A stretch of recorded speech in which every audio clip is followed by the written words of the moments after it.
వస్తున్నాం లింగమయ్య, వస్తున్నాం లింగమయ్య. అవును, నేను చెప్తున్నది శైలేశ్వరం జాతర గురించండి. తెలంగాణ వాళ్ళకైతే ఇది ఖచ్చితంగా తెలిసే ఉంటుంది. ఈ జాతర ఏడాది మొత్తంలో కేవలం 3 రోజులు మాత్రమే, చైత్ర పౌర్ణమి నుండి మొదలుకొని 3 రోజులైతే జరుగుతుంది. ఇది శ్రీశైలానికి అయితే కొంచెం దగ్గరలో ఉంటుందండి. మేము అనుకోకుండా 2025లో ఈ శైలేశ్వరం జాతర అయితే వెళ్ళడం జరిగింది. ఒక చిన్న అనుభవం నేను ఈరోజు మీతో షేర్ చేసుకోవాలనుకుంటున్నాను. అస్సలు ఏ వీడియో చూడకుండా మేము వెళ్ళడం జరిగింది, అందుకనే ధైర్యంగా వెళ్ళగలిగాము. కొంచెం కష్టమైనా కూడా దీన్ని తెలంగాణ అమర్నాథ్ యాత్ర అని అంటారంట. మేము తిరిగి వచ్చిన తర్వాత న్యూస్లో చూసాము. మేము వెళ్ళిన రోజు అయితే ఆఖరి రోజు సుమారు 2 లక్షల మంది అయితే ఈ జాతరకు అయితే వచ్చారండి. ఇది 5 to 6 కిలోమీటర్స్ ట్రెక్ అయితే ఉంటుంది, కంప్లీట్ ట్రెక్. దీనికైతే అసలు ఇంకా వేరే ఆప్షనే లేదు, ఖచ్చితంగా నడవలసిందే.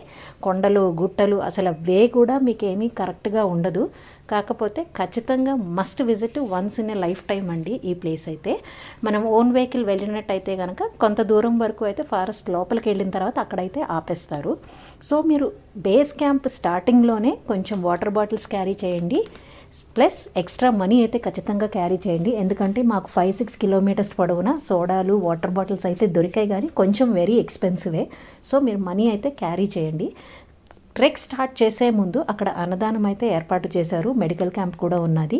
Thanks to the government. అన్నదానం దగ్గర వీలైతే కనుక ఖచ్చితంగా తిని అయితే మీరు ఈ యాత్రని మొదలుపెట్టండి. ఎందుకంటే చాలా చాలా టయర్డ్సమ్ అయిపోతారు. ఎందుకంటే చాలా ఎండ ఉంటుంది, కొండలు గుట్టలు మెట్లు కూడా ప్రాపర్గా ఉండవు.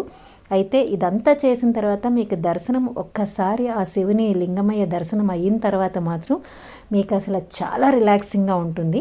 లోపలికి వెళ్ళే కొద్దీ చాలా చల్లగా ఉంటుంది, మీకు వాటర్ ఫాల్స్ కనపడతాయి.